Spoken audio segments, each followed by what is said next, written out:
If we push this website live, there will be huge consequences. I got asked to do a final check on a new website that's been designed. So we're talking about a website rebuild. Previous website, I wouldn't say it's in the best SEO condition. It's got a lot to go, but there was another website in development.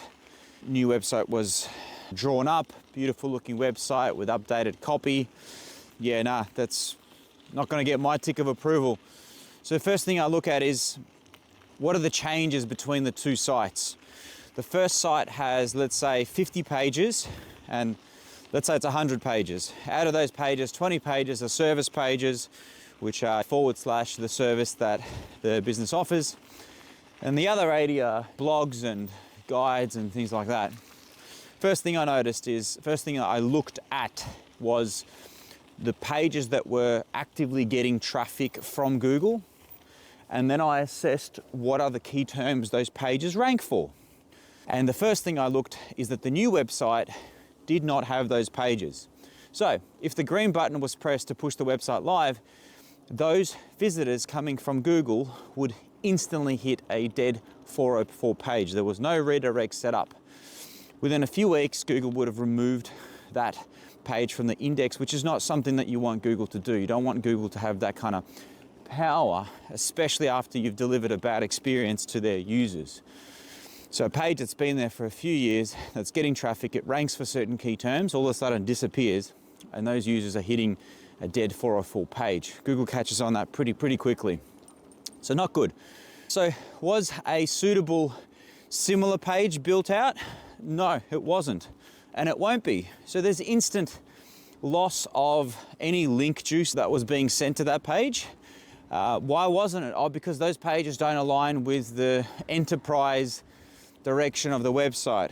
Got it? Okay, look, there are certain KPIs at play here. There's a certain direction of why this new website is going up. I'm not gonna argue with that, but you've sent me a website to check over. Next, every single blog post had a changed permalink structure. That means in Google's eyes, every single blog post would have essentially disappeared from Google and then reappeared as a fresh blog. Yeah, another red flag. Can't do that. So solution to that is either return the original permalink structure or set up a 301 redirection for a page-by-page redirection for the new permalink from the old one, right? So the continuation, the flow of SEO juice continues to flow on, right? We're simply rebuilding the house, but letting the plumbing flow on. Look, there's a whole bunch of other things, but the big one is I asked the client to provide me, I already know their keywords, with 5 or 10 of their desired keywords. Now, if you want to rank for a certain keyword, generally speaking, if you type that keyword into Google, you will see that keyword in the H1 title, the keyword in the permalink, so in the URL structure, website / tree removal, stump removal, right? And on those pages, in the H1, H2, H3, and paragraph text, those keywords need to be quite dominant. They're the websites that Google has chosen, right? I don't make the rule books. That's what Google has chosen. Look at the top 10. To my absolute shock, I was provided a list of keywords of the terms that we want to rank for, but not only were those pages not rebuilt, suitable ones were not added, there was no plan to have those pages added, but they were nowhere near on the page. There weren't titles, there weren't headings. Every single page had meta descriptions missing. Not a big deal, because Google will set the meta description for you. You just don't want to let them do that. It's not a big deal if you don't have that. Every single page on the website had the website name as the beginning of the SEO title. Look, that's not a big no, but what's going to happen is, what do you think is going to happen to the click-through rate of some of those pages where the business name is in every single SEO title?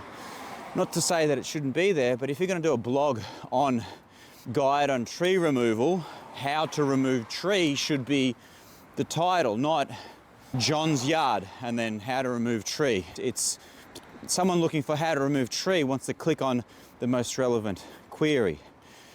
And look, I get it. You've positioned these terms, yeah, no comment. As an SEO, and my job is to make our website show up for a desirable list of keywords, wasn't approved